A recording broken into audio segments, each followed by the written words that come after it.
Девушки, всем привет! Bugun yuzimizni baryerini tiklashga yordam beradigan mahsulotlarni sizlarga ko'rsatmoqchiman. Shu bilan birga po'xat qilamiz, потому что men уже retinolni ishlatganim sababli yuzim уже ko'p qurishni boshlayapti. Kuz yaqinlashib kelmoqda. Shuning uchun asta-sekin baryerimizni tiklashga yordam beradigan mahsulotlarni sizlarga ko'rsatmoqchiman. Конечно, biz hozir yuzimizni baryerini tiklanishga yordam beradigan birinchi navbatda Silimax'dan, TikTok'dagi va butun dunyodagi eng mashhur tonerlardan biri, kremlik tonerlardan biri, Dual Berry Creamy Toner Silimax'dan.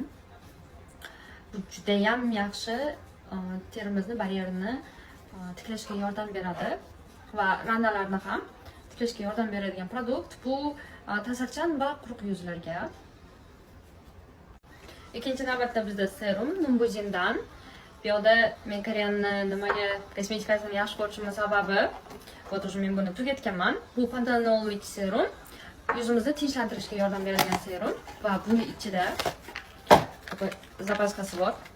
Buni ochib ichiga solish uchun juda ham qulay. Ham ikkinchi plastik ishlatishmaydi, shunchaki tabiatga foydali bo'lgani sababli plastik ko'p ishlab chiqarmaslik uchun koreyslar shunaqa narsa o'ylab topgan. Menimcha juda ham foydali deb o'ylayman.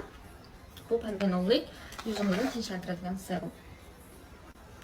Va bu yerda Aestrodan Atoll Barrier losyoni, bu menda krem emas, losyoni yengiroq bo'lgani uchun olganman. Bu ham ta'sirchan va quruq yuzlar uchun juda ham yaxshi tushadi. Aestra kompaniyasi bu даже chaqaloqlarga ham tavsiya beriladigan shunaqangi PBQS dermatologiyada ishlatiladigan Koreyaning birinchi o'rinda turadigan Aestra kompaniyasi. Buni ham juda ham yaxshi maslahat beraman, chunki juda ham yaxshi namlantiradi terimizni.